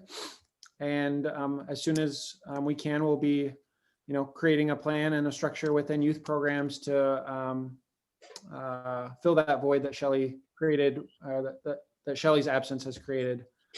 But yeah, everything I think is from my perspective, Mike, and I think from the staff's perspective that I've engaged with is still going really well in that area. And certainly Shelley leaves big holes, big shoes to fill, but we'll kind of pitch in and try to get stuff done and do what we can. All right, thank you. I have a question too, and that is as far as the pool goes, with our changes in moving to low level, is there any chance of looking at 60-minute pool times versus all the cleaning? Yeah, great question, Sue. I think we're going to review the guidance again. We were expecting the county to move to maybe medium risk, but not to lower risk. So at first glance, it doesn't really appear that the guidance for indoor recreation and indoor pools changes that much as you move from category to category. So it may be that we continue the current structure that we have, which I feel like works pretty well. I think the other consideration is, I mentioned this, that we've had to open and close, 6 times in less than a year. And because of that, there just hasn't really been a lot of consistency for people's schedules, for our staff. And I think, we're kind of in a nice little niche right now. We've been here just for a couple of weeks. It might be nice to stay here for a little bit and sort of evaluate. There's a lot going on at the district that's kind of pulling, on the edges of our capabilities. So I'm not sure if we'll change, but the first step will be to review the guidance and see what's permitted and what's not. Okay. I did have one other question about, just for me, for clarification. Do we actually have in our packet the supplemental budget? Because I don't. Not see- yet. We don't Sue. have it this Okay, thank now. you. Yeah, it's gonna be next month. Okay, Yeah, thank you. no problem. Any other questions for Skylar before we move on to calendar items?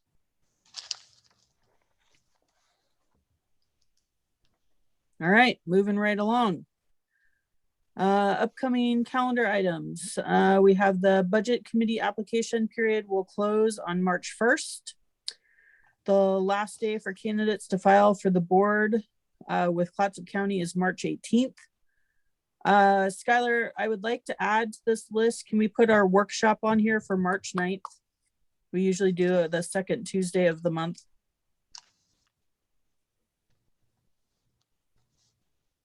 Sure thing.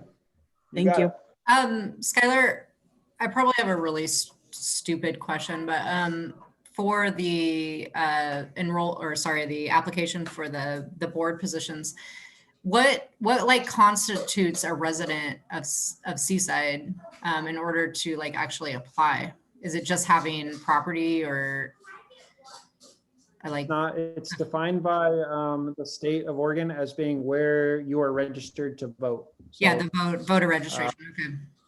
Okay. But okay. Okay, thanks. Our next March board meeting will be March 23rd, the fourth Did I Tuesday. just mention something about the Yeah. elections?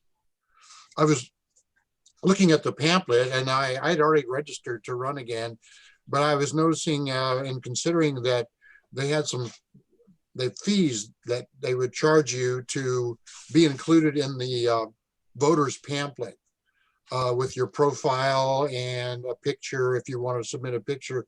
So I think that's something interesting to look at. I had not looked at that before, but you know, people will call you and ask you about stuff, but it might be interesting to consider for those of us who have chosen to run to look at that. But I noticed there's some fees associated with that. I think you might end up paying $10 or something.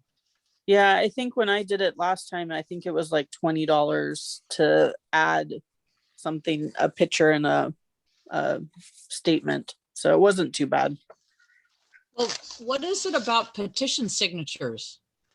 That's only if you do not want to pay the application fee. Oh, okay. Thank you. For $10, it's not worth worrying about it, but you know, Yeah. $10 is $10. Oh, Mike, you muted again. There's no barrier for running for election, so Yeah. 10 signatures takes the place of $10. Our SEPRD egg hunt will be April 3rd in whatever form it takes. And the SEPRD Board and Budget Committee meeting will be April 27th. Board comment. Let's start with Erica. Actually, why don't you move to someone else? I just have a lot of background noise. Okay, Celeste. Sure. So super excited that we're moving to, you know, a lower level for COVID and what that might mean for the district. Super excited about that. And I'm excited to begin working with Mike on the plan for our strategic plan.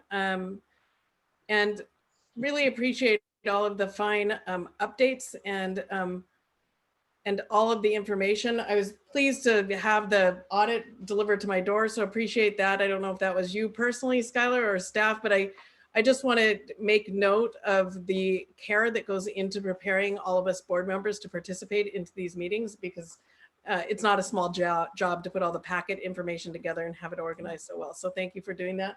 And also just a small note, I am a bit sad this week about the passing of Ben Cockcroft. And the reason I mentioned that here is I spent a wonderful 5 years playing water polo at the Sunset Pool with Ben and his kids and my kids. It was a blast, and I will miss him. Thank you, Yeah. Celeste. Mike? Yes, Dr. Ben Cockcroft, it was on my list tonight too. He is my personal physician. And it was just shocking to get the news from the hospital. And he's got wonderful staff, and I'm sure his staff will miss him. I didn't really know a lot about his family, but he was wonderful to me and a really fine community partner. Thanks, Mike. Sue? Gosh, I'm thinking, thinking quite a bit about the Cockcroft family, because Dr. Cockcroft was the first physician I interacted with when I moved from Yakima to Seaside. And that I posted some things to his wife, Lindy, about, because they asked for antidotes, and, you know, he came to the rescue of my daughter at one point when we needed help. So, and I don't know, you know, as athletic as Ben was, I don't know if there's a way to honor him as well as, you know, as Stubby. I know there is a drive-by memorial tomorrow between 5 and 6, and they're talking about something on one of the radio stations playing his music. So the community is finding ways to honor him. I just keep Lindy in my prayers, because I just can't imagine what she's going through, but I'm glad she has supportive family. Anyway, I want to also just take, you know, that frustration with, you know, the board comment that for me personally, I don't know this community, or I've not been involved, I'm new. And it's like, I've been involved with various activities with my daughter for 25 years, having resided here since 1996. So I'm not clear what is being pointed out by not knowing what's going on, but I do appreciate that facts are facts, and I am not new to this area, but I don't understand how that is not being understood. Anyway, I also just simply, I haven't figured out if I'm going to run or not, trying to figure out quite my place. So you know, a lot of confusion. I'm really excited about the Sunset Recreation Center.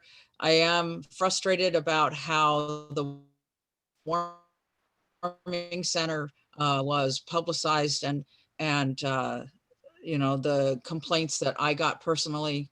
But I am very grateful for our being able to procure that, and the positive message that will be for our community as we figure out what to do with it. So I'm simply very grateful.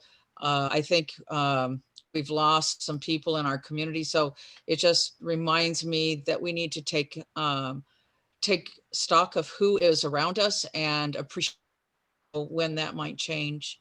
And I'm very grateful for the quality of this board that I have watched change over the last year. And I'm just very grateful to have the people here that are very caring about the community. And I think it's such a positive role model for our community. Thank you. Thanks, Sue.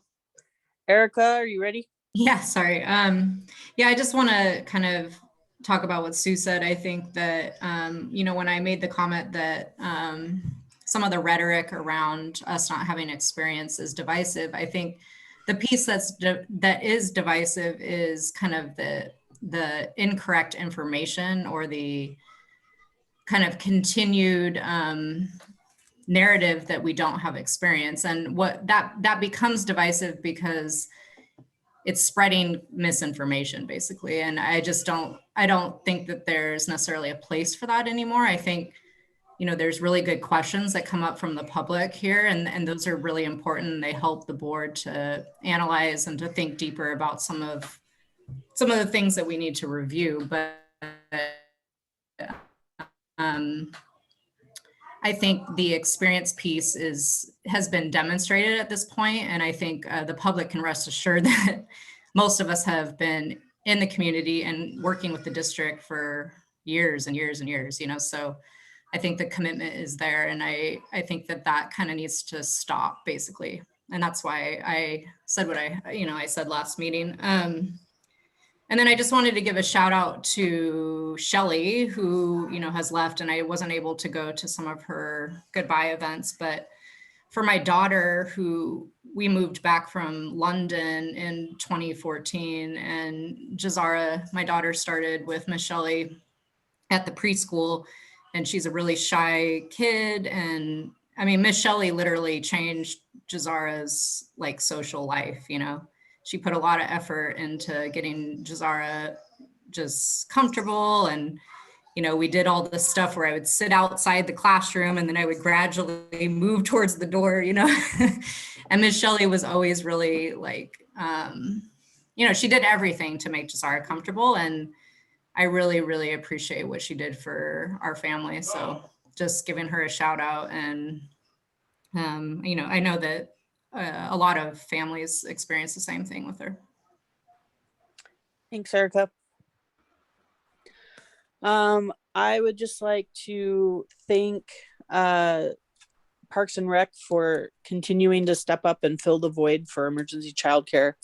I know personally that I would not be able to continue working if they were not there to fill that void. So I truly appreciate their flexibility. I know that when the information came down from the Seaside School District that they were going to start offering in person, they had very limited time to pivot and change their plan, and they did that, and it's, I think, working really well, at least for my family. So I truly appreciate everything that Skylar and his team, and particularly the youth programs, does for our community. I think it's incredibly valuable. I would like to thank Marcus and Skylar both for working so diligently on the audit process. I think it's a testament to the team that they were able to come away with a clean audit. I appreciate all the work that they did on that in these challenging times. It can't be easy to not be able to do any of that really in person. And I look forward to what our low risk category means for our district. I'm hopeful that will give us the opportunity to open up some more programming and continue to serve the district. And I would also like to point out that this is the first time in a year that our meeting has been 2 hours. So thank you, everybody. And with that, meeting adjourned. Thank you, everybody.